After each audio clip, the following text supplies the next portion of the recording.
Good afternoon, ladies and gentlemen. It's my great pleasure to address you here this afternoon. My name is Arti Holamaini, and I'm Director of the United Nations Office for Outer Space Affairs. We have a great discussion lined up, not a very long one, and I would like to start by giving the floor to Guy Ryder, the Under-Secretary General for Policy from the Executive Office of the Secretary General of the United Nations. Guy, please, you have the floor. Thanks, Arti. I'm sitting here somewhat isolated, but I'm very pleased to be with everybody in the room today and to try to kick off what I think is going to be a really important discussion on outer space and the Sustainable Development Goals. Let me remind everybody that 8 years ago, the leaders of the world came together at the UN in New York and agreed a transformative plan of action for people, planet and prosperity. We know it as the 2030 Agenda for Sustainable Development. It contains 17 SDGs, Sustainable Development Goals, covering all of the dimensions of development: climate change, poverty, health, hunger, education, jobs, inequality. And these are the targets that we have set ourselves to achieve in the period up to 2030. I think it's fair to say that when those leaders came together in 2015, few of them, if any, could have grasped the increasingly critical role that space would play in the achievement or the non-achievement of these goals. The reality is that today, space technology applications and resources have become absolutely indispensable to practically all of these Sustainable Development Goals. Some examples: telecommunications. Satellite technologies are the key to bridging the digital divide, unlocking affordable internet access in the most remote locations of the world. Feeding a growing population. Precision agriculture enabled by satellite technologies already informs management practices of farmers and improves efficiencies, and so much more can be done to achieve greater outputs while reducing inputs. And saving lives and preventing destruction of critical infrastructure. Understanding our planet, anticipating extreme weather events and preparing for their impact is paramount. And as the climate crisis turbocharges disasters, space solutions often make the difference between life and death. Now, colleagues, halfway through the battle for the 2030 agenda, we are way off target. The latest stocktake showed that only 15% of the targets in the agenda are on track to be achieved. So we have to have a course correction, we have to accelerate, we have to rescue the SDGs, and outer space has to help us to do just that. The question is how? And I think for an agenda whose underlying objective is to leave nobody behind, we have to think particularly about how those countries in the global south which do not have access to space technologies and data can be included in the process. I think that we've got two important areas of action where there is something positive to be said, and they may give us some direction for this conversation. The first is about space diversity. Colleagues, over the last 2 decades, we have seen a steady increase in the number of spacefaring countries. 90 countries have at least one satellite in space today. In 2010, that figure was 50. That represents important progress. And many of these countries are in the global south. They haven't only launched satellites, but thanks to their steady development of space law and policy, they are also kickstarting space economies. For new private sector companies, more and more present in space, both in the developed and developing countries, we need to ensure that they have platforms to coordinate and communicate, keeping space safe and sustainable. The other aspect of space diversity, where we're not doing so great and need to do much better, is in respect of gender. Looking at aerospace industry in its entirety, the figure shows that only about 20 to 25% of the workforce are women. This has to be improved upon self-evidently. This is not only about investing in programs of education and STEM and aerospace for girls and women, but it's also about ensuring that space is used as an enabler to education, Research has shown that increasing gender diversity is a clear positive impactor on earnings and on GDP growth as well. So we have an interest in moving in this direction. Space diversity. What about space diplomacy? This is the second and concluding point I want to make. With the emergence of new actors in space, there has been also an acceleration in interest and action in space diplomacy. This includes new national and regional cooperation efforts and more space-specific events, and I can cite the UN Portugal Conference on Space Management and Sustainability in Lisbon next May. It's imperative that the voices of the Global South are heard in these fora, and the Office for Outer Space Affairs, Arti is here to tell us about it, is taking steps to ensure the integration of African countries and other continents in UN space-related activities and events. Colleagues, I want to draw particular attention in conclusion to a major UN event next year. The Summit of the Future will gather in New York in September of 2024. It is a once-in-a-generation gathering of world leaders designed to revive multilateralism, to get the SDGs back on track, and to address new and emerging issues. Space will be a key part of the conversation at that summit. The Secretary-General has already called and published proposals for new governance frameworks in areas such as space traffic management, management of space debris, resource extraction, and progress towards a new treaty on outer space security, preventing the weaponization of space and arms race in space in these already hazardous moments. This is, I think, an opportunity that we can seize, an opportunity that we must not miss. And I welcome the opportunity to bring it to your attention. And whilst I'll have to leave this event before it concludes, I look forward very much through Arti of getting the feedback from what you have to say. Thank you very much.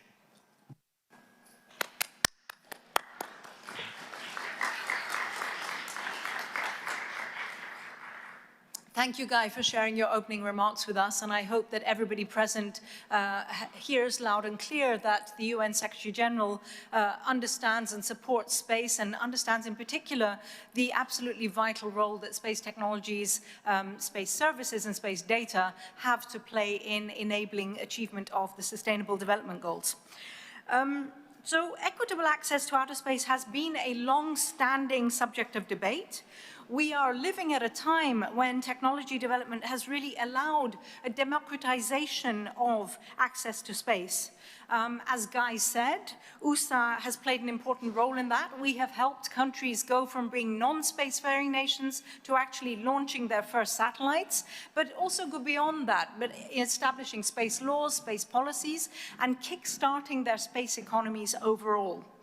But the real question here is, what will democratization of space mean for the future? Will the ambitions of new spacefaring nations be limited to developing experimental CubeSats and nanosats because the sweet spots like the LEO orbit, for example, is already congested? Is it too late to hope for sovereign access to these kind of sweet spots? Do developing nations really need their own satellites? Or is it enough that they can access space services? Because in fact, that is what will drive the fastest progress in terms of improving people's lives. So these are the kind of issues that I would like to jump into a conversation about with our esteemed speakers. And I'm delighted to welcome Matías Campos, CEO of Astrolinto Space Technologies, a startup that's providing in-orbit services for emerging countries. Roshan Firak, Director of the Maldives Space Research Organization. Loreto Moraga, President of ASHIDE, the Chilean Space Association. Temitope Osunrinde from Tizeti, Vice President of Sales and Marketing. Mika Walter-Range, Chairman of the Kalis Foundation, and I think you're more famous for the Space Foundation Space Report, in fact. And Nayan Bakyadio, Satellite Research Fellow from Nepal. Thank you all for joining me.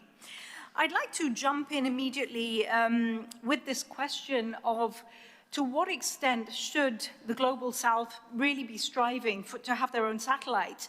And to what extent should they, in fact, be focusing on space services, which can, for example, as Guy said, bring unconnected communities online within a space of months?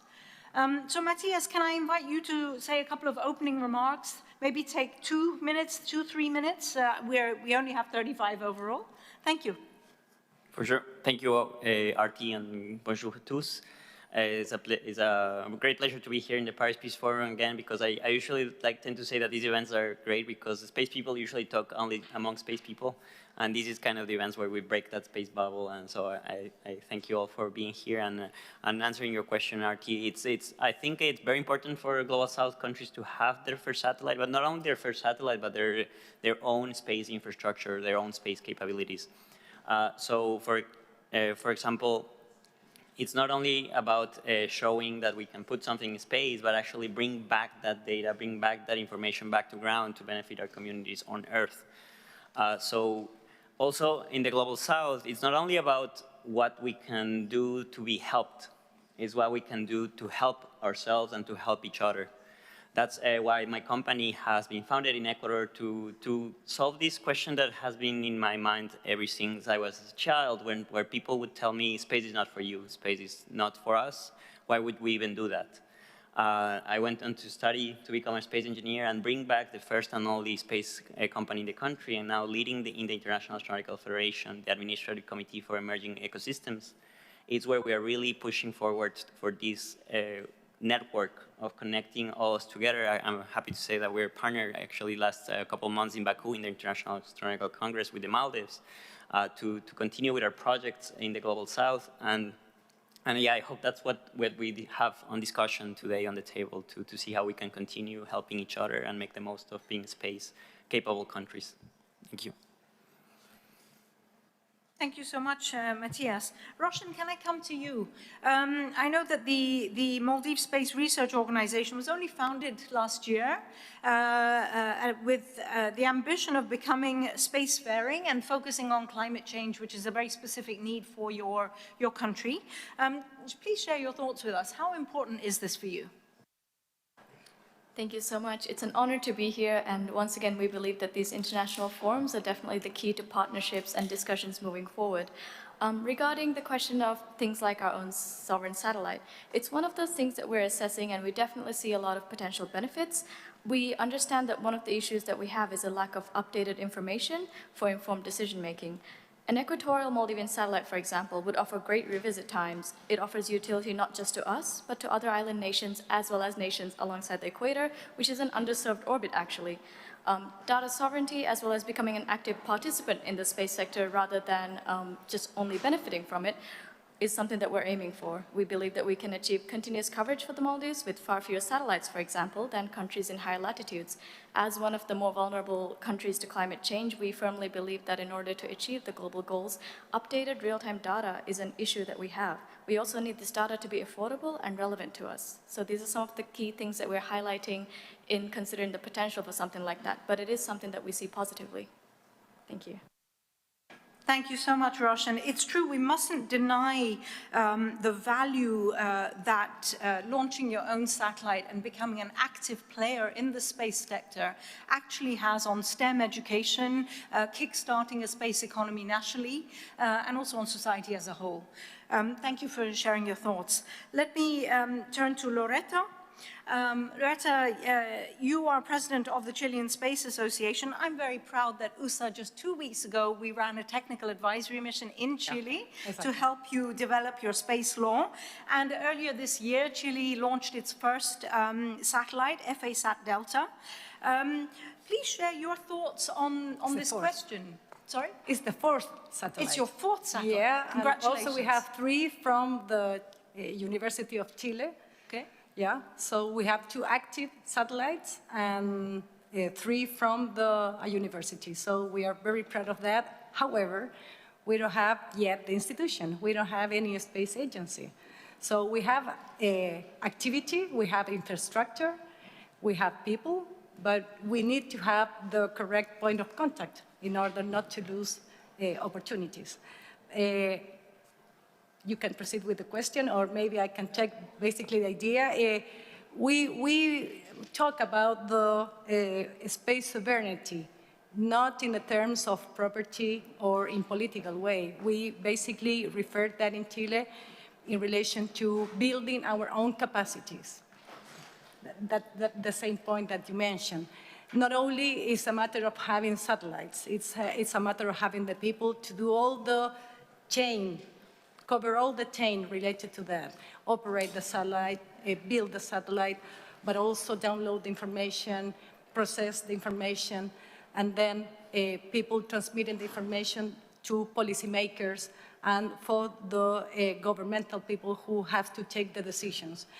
Chile is a country, we have a catastrophe every month related to earthquakes, tsunamis, volcano eruption.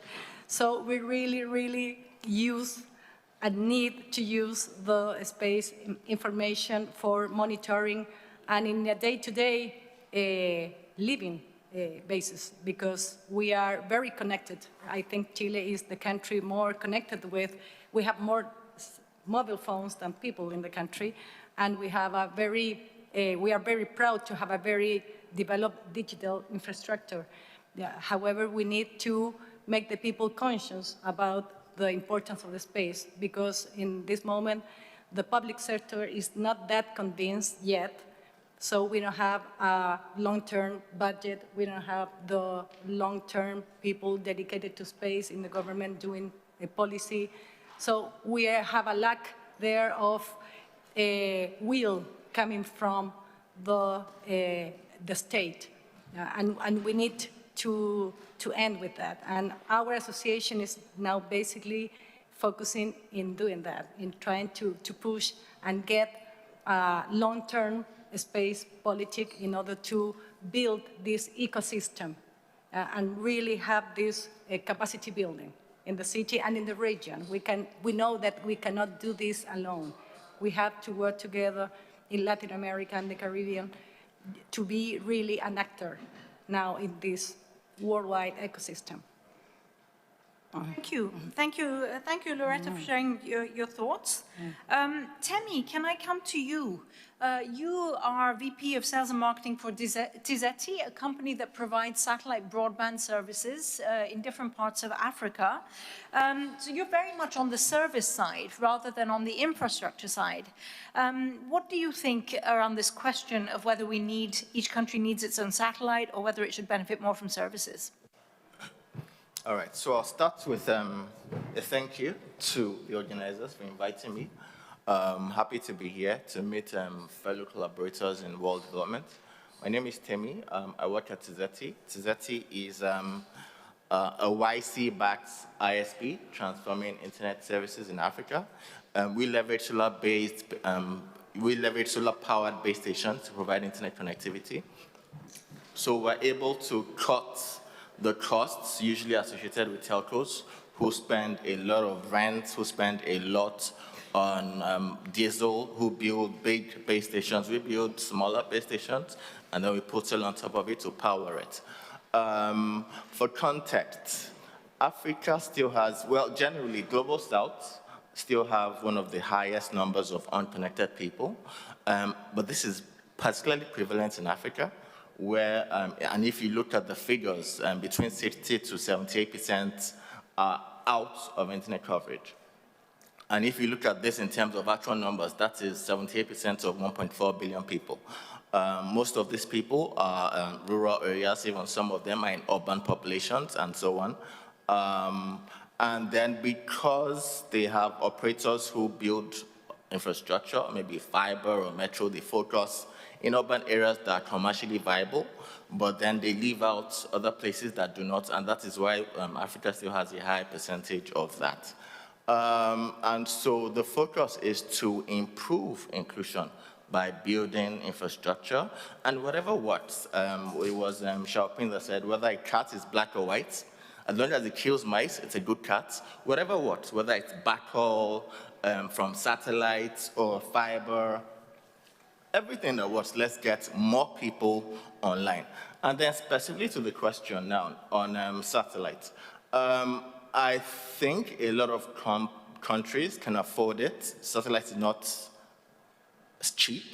It's not something you can buy off the racks. It's something you have to create and make. So some countries will be able to afford it. For countries who can, please, I think I implore them to go ahead. I expect that all countries should have at least one because it's necessary for them to also protect their digital integrity.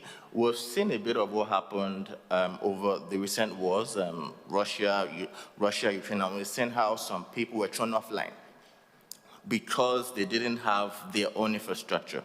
So I think it's important generally for people to have, for countries to have their own satellites, if they can afford it. Thank you. I must say I'm a little surprised by your answer, but very, very, very glad to hear it. Thank you very much. Let me go to Nayan.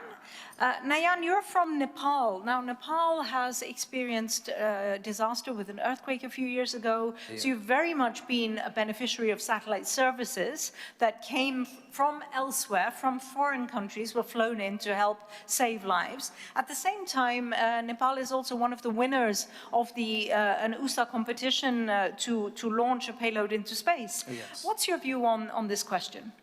First of all, I would like to take opportunity to thank you guys for having me here. It has been a great opportunity, and I have connected with people that have the solutions of the challenges that we are facing back hometown.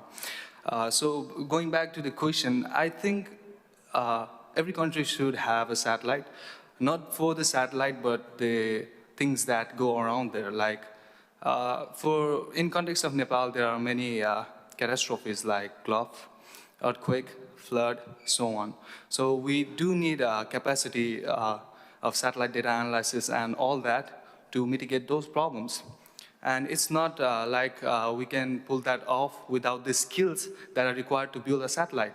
So it's not about the satellite only, but the skills and the capacity and the infrastructure we built around it. Like in 2019, we launched our first satellite. And after that, we were more aware about the potential of satellite and satellite data analysis. Afterward, we have been involved in different projects for developing satellites and also utilizing satellite data to solve our problem. Like the project that I'm presenting over here is Space-Enabled Urban Solutions in Nepal. So we're solving the problems of the capital of Nepal. And also we are planning on making evacuation plans and early warning systems for the Gulf and flood and all that stuff. So there should be a satellite for every country. Great, thank you for sharing your thoughts. Micah, if I can come to you. In your career, you have taken quite a broad view on the impact on space economies, how they evolve, what's important. I think it's very interesting to dig into this. Please share your thoughts on what do you think is important from a space economy perspective? Is it really accessing the data and the services? Is it the ability to launch a satellite? What is it?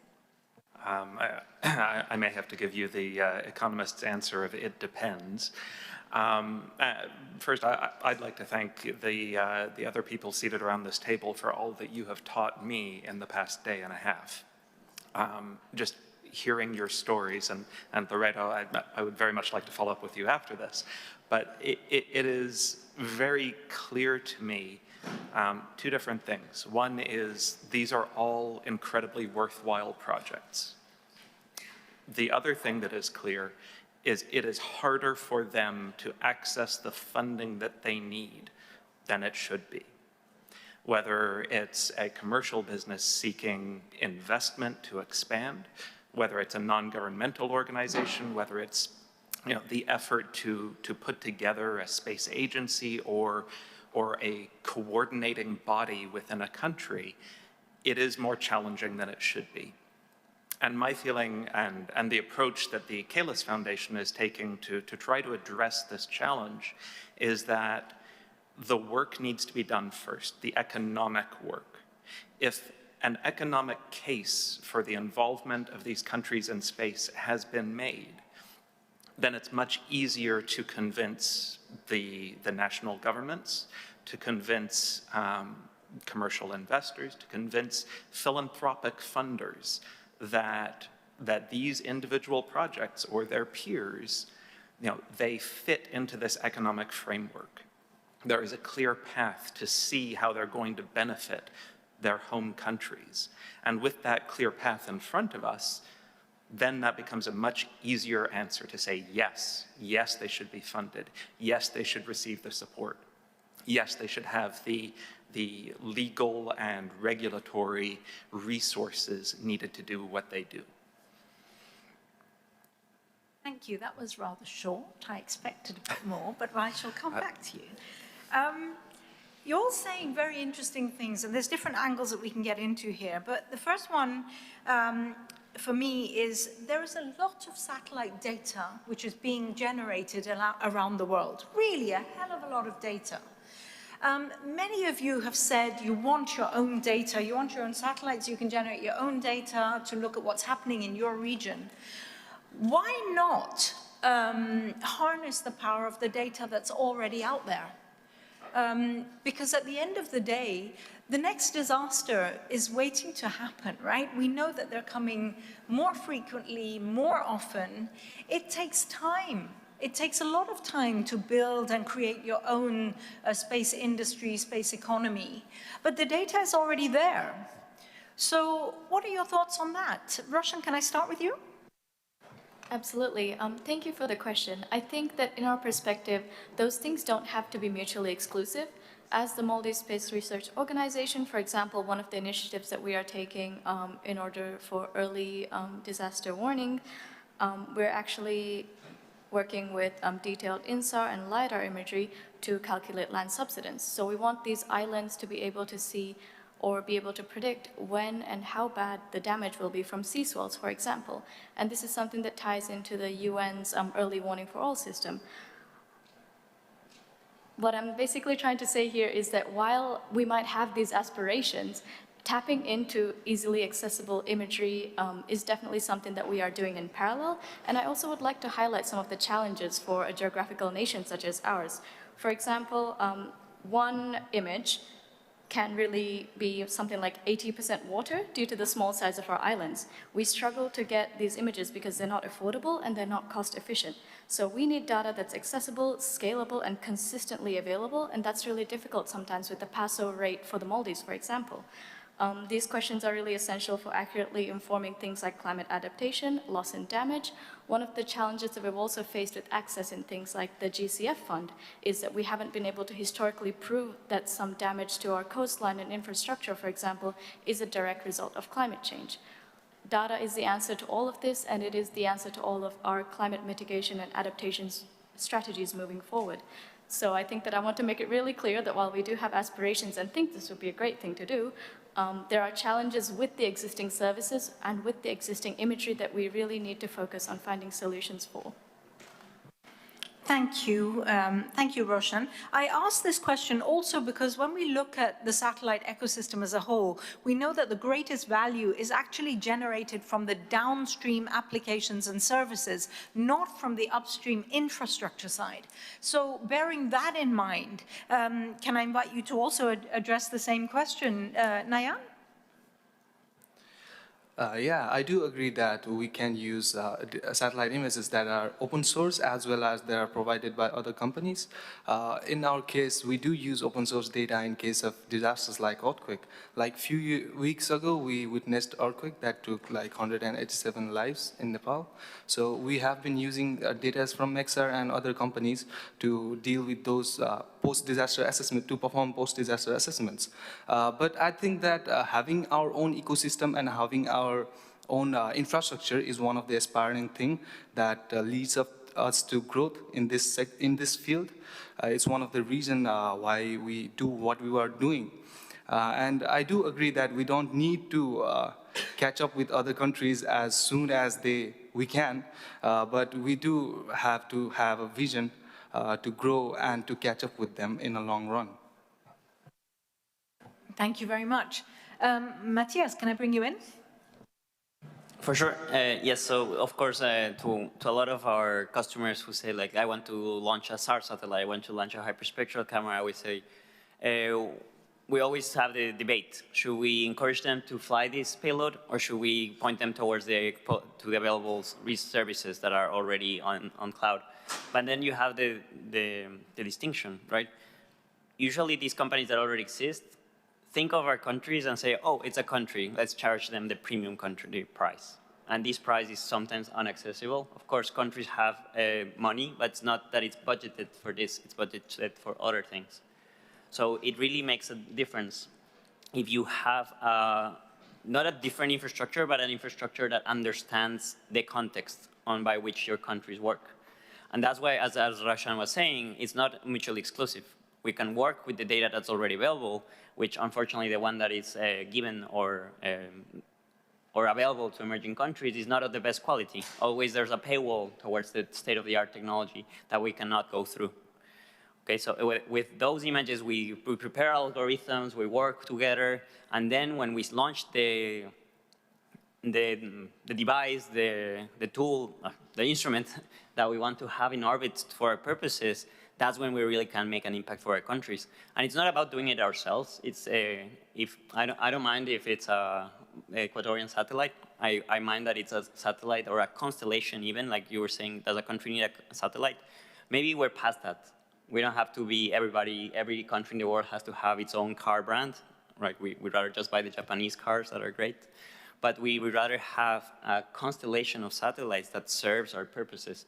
So going back to our partnership with the Maldives, we're expanding our equatorial ground station network that's already active in Ecuador, having a second point in Maldives. And as they're thinking to launch instruments that have quick revisit times of low inclination places like the Maldives, this same constellation can be useful to us. And then it's not about having to always pay these high prices, but actually exchange of services. They have a mutually understand in the constellation, have a mutual understanding in the ground part, and work together in the countries that understand the context and know what's behind all this pricing and really kick in the economy of the sustainable ecosystems in our countries and not really depend on the first world wanting to help, because we can help ourselves. Thank you. Thanks very much, Matthias. Loretta, if I can come to you briefly, what do you think? Any given country has got to set priorities, right? It can't do everything. Do you think when it comes to space, space economy, space data, one has to choose? Is it mutually exclusive? Yeah, well, if I understood well the question, I think that we have different formulas, but we can do not only one, we can do both. We can do our own infrastructure, space infrastructure, our own satellite, but also the cooperation, international cooperation is basic. We cannot afford another way to reach the space. Data is available, and manage the data is a priority, of course. We have the experience of having a lot of data in the last big earthquake in the country and in the last fire. In the summer, we have a fire catastrophe, and we received, because Chile had signed a lot of agreements with constellations, and we receive a lot of data, but the problem is that we didn't have the capacity to process and to use the data to take decisions, which is the main objective of having the data. So we are pretty conscious that we need to build capacity in the whole chain, and having the satellite is not the solution. But also the idea is to have the capacity of knowing how to build the satellite, how to operate the satellite, but not necessarily only for us. We can also use that infrastructure to share with other countries in the region that cannot afford to have their own satellites or own constellations. That is the concept, in fact, that is the concept of the satellite program that Chile is now stating. Thank you very much. Temi, let me come back to you. I mean, you're from Nigeria. Nigeria has its own satellite operator. It has already an infrastructure, but you're providing services. You're also making a lot of use of data. Do you have a view on this? Yes, so Nigeria has the NICROMSAT. There's an agency that's responsible for that, and we have a bunch. Okay. Nigeria has its own satellites. NICROMSAT is the name of the agency, and they have a bunch of satellites. However, we have, like I mentioned earlier, we can leverage backhaul. I think the focus really is on getting more people online, leveraging the services that they offer, connecting served, unserved, and underserved, whether it's women or children or people in rural areas and so on. We leverage, my company actually has a partnership with Eutelsat that helps to bridge that divide by providing community Wi-Fi. However, we also have, we're exploring currently a partnership with NICROMSAT to see how we can leverage the government's own satellite to connect more people. So I think eventually it's a mixture of whatever can work, but the point that we should see really in focus is how best are we using this satellite to connect more people and bring more people online. I think that's just what we should keep in focus. Thank you. Thank you so much. Michael, let me come back to you. This question is actually directly related to the economic impacts, etc. Can you share your thoughts on that? Yes, absolutely. The question that I have is who is going to pay for the work that is to be done, no matter whether you're developing your own space systems or using someone else's. It's a saying from a different field, but open source software is only free if your time has no value. And that's the reality. Someone has to troubleshoot it. Someone has to figure out, when there is a natural disaster, how do you take the information that you've been given? And if you are only using it to address natural disasters as an example, well, hopefully you're not having those all the time. So how do you sustain those people in those roles until you need them? They need something else to do with their time. Otherwise, someone's going to say, well, there's an easy budget cut. They can go do something else. Well, good luck getting them back again when you need them. So, it's very easy, I think, for the global north to say, here's this data that you can use. Or we can build and launch satellites for you. That's easy. We can do that. But the burden is still on the global south to figure out how to make everything work on their end. And that's why I think that the discussion really needs to broaden from the technology-centric part of it to say, here are the specifications of what we can provide and, the paywalls, how do you get around that? Does it even make sense? The structure of what we're providing to the global south, is that what they need? Or does it just look good to us because we don't have the local knowledge? That is, I think, is something that the North really needs to look into more and do some soul searching on that front.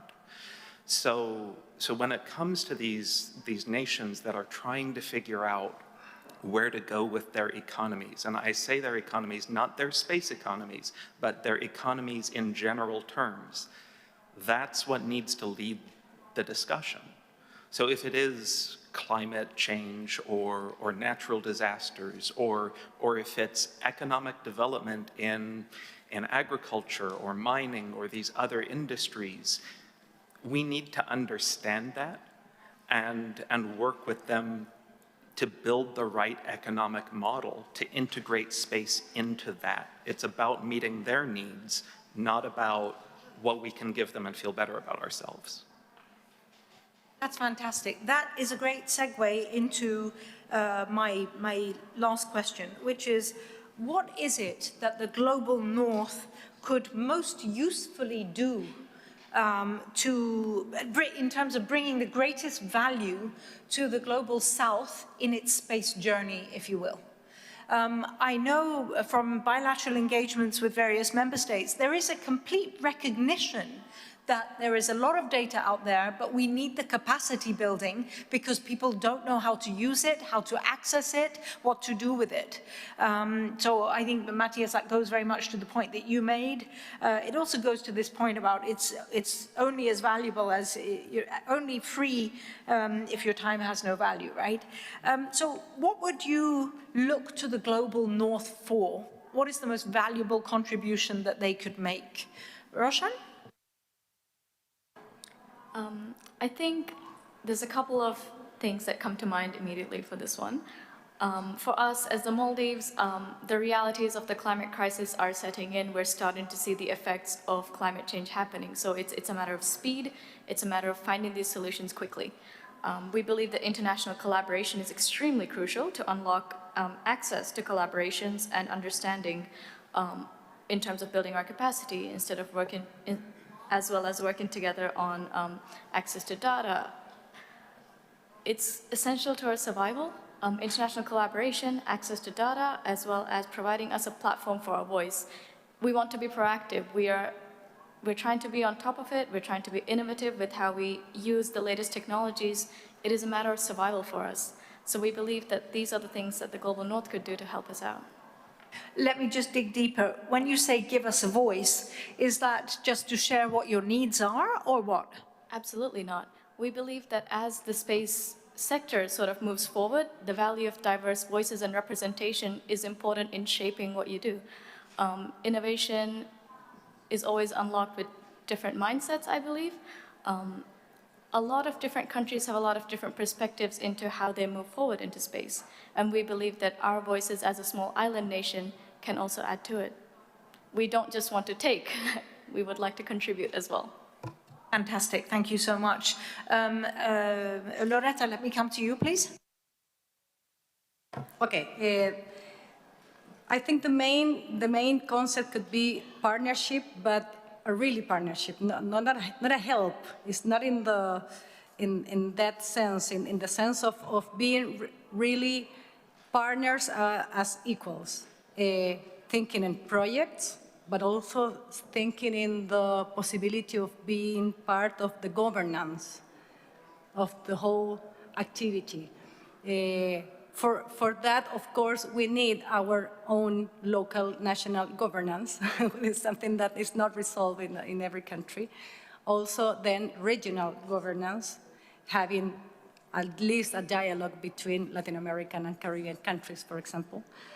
And then a global governance, being part of that, having voice as well there is very, very important. Otherwise, we are going to be absent and we won't be really partners. Thank you so much. Nayan, can I come back to you? Yeah, first let's appreciate what they are doing right now. They are providing us open data that we are working on, and we have been able to solve some of the problems that we are facing. And there are some of the problems that needs to be fixed, and we are relying on the data that they are providing. So that's one part, and there are also some grants and funds that they are providing to sustain our projects. That's another one. And what they can do now is have some exchange programs so that we can exchange some of the skill sets that are required to build not only the satellites but the ground stations and other stuff that are required for early warning system and post-disaster assessments. From that, I think the projects from the UNUSA that we won have been very fruitful because we have skilled people. We have been able to give training to other people, build up the capacity. So it's not only training certain people, but they come back and they train other people. We're actually multiplying the number of people that know how to deal with these kind of data and how to build the satellite itself. That's fantastic. Thank you. Matthias? Yes, of course. What can the Global North do with us. No, I wouldn't say for us. It's the Global North has a very important role to play, and it's partnerships that will push it forward. Everybody, even myself, I tend to say that our regions are maybe 10 years behind in space, but it's not that it's going to take us 10, 20 years to be caught up. So we don't have to plan, okay, it'll take me 20 years to be here. We can, in 2 years, we're already very close to catching up. Okay, so we don't have to plan, even to, I don't like the word catching up because the Global South doesn't have to catch up. It has to catch forward. We have to build partnerships with the Global North that will allow us to do projects that are the future of space, not the present of space. Okay, and in that sense, it's about building partnerships that doesn't see us as people that need to be helped.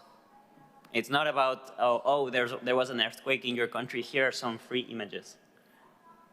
Okay, it's about working with the startups, working with the companies, working with the emerging ecosystems, be it academia, be it society, be it industry, or be it government of the emerging space nations, to collaborate on together in equal terms. I'd like to point out here a partner of ours at Astralinto, the company The Orbit. We have been working together. They haven't been helping us. We have been working together to develop the Equatorial Ground Station Network to support their space assets. As we develop our ground network, they develop their space network, and we're building the services for the future. We're having space cloud services now being offered, and we're using AI technology and machine learning on the cloud in space to support risk mitigation activities in the country, in Ecuador, not after they happened, but before they happened. So that's what the Global North can do, is stop seeing us as underdeveloped countries, but seeing us as equals, as companies, as institutions, as organizations that we can collaborate on space today. That's what the Global North can do. Thank you, Matthias. Temi, let me come back to you, please, on the same question. All right, so thank you. So I have just 3 things. One is, and there's a bit of inclusion that we need. I'll look at the telco space in Africa for context. So we have most of the biggest funders building subsea cables outside Africa. So you have To Africa coming in end of this year. We have Google Equine already built, but then they build one part. They build the subsea. Operators inside those countries now have to move that by building metro, by building fiber. So it's collaborative. Everybody works together to ensure that you in your house are connected and your business is connected. So we need to enforce and ensure that, or amplify that. Secondly, is the co-creation. So while there's a lot of data that's been generated, local data eventually is what works locally. So I think that we should, Global South offers unique use cases for some of these applications, some of the technology applications, and we should have a broader understanding of the joint issues that we have. We all, based on the sessions we've seen outside, we all face the same issues. We're facing insecurity, we're facing climate change, we're facing all these things. How do we work together to achieve them, to address them? We have unique instances, you have unique instances, but how can we collaborate to ensure that the learnings we all have, we can bring them into one pool and then have a joint path going forward? I think that is what I would advise about this. Thank you. Thank you, Temi. Thanks for sharing that. Micah, it looks like I'm giving the last word to you. The greatest contribution that the Global North can make to the Global South in terms of developing the space economy and so on, what is it? To exercise some humility. And I say that because the commercial companies represented here have better business concepts than most of the companies that I see in the Global North. That probably isn't the way it should be, given the long history we have in the North with space. And you look at the financial markets and how they're responding to the space industry right now. And I've built a financial product that aggregates, publicly traded space companies in a convenient package for investors. And its performance is down substantially over the past several years because those publicly traded companies, their share price is down over the past several years. Investors, the financial sector, do not believe that the space companies in the Global North are on the right track. And if you took away the government contracts that those companies have, I don't know that any of them would be profitable. So we need to figure out in the North how to reinvent the industry, to show some humility, to take lessons from our partners in the South, and then maybe that can be part of the capacity building exercise. Because capacity building should not only be about, here's how you use our technology, it should be about, here's how you build the businesses around that technology, or how you create the products that have such great socioeconomic benefit that it is worth spending limited national resources to provide those to the people. That's what we can do. Fantastic. I regret that this session is so short. We have to close. I think, in conclusion, it's pretty clear that this kind of dialogue is extremely valuable. I don't think we have enough of these kind of conversations. It's all about the orbits are congested, how can we enable equitable access, whereas in fact there's a much more meaningful and potentially philosophical conversation to be had around how do we really democratize the space ecosystem rather than just access to space. So thank you so much for joining me. Thank you for all the participants who came to listen. I'm sorry it's so short. We encourage the Paris Peace Forum to give us a little more time if we do this again next year. But thank you.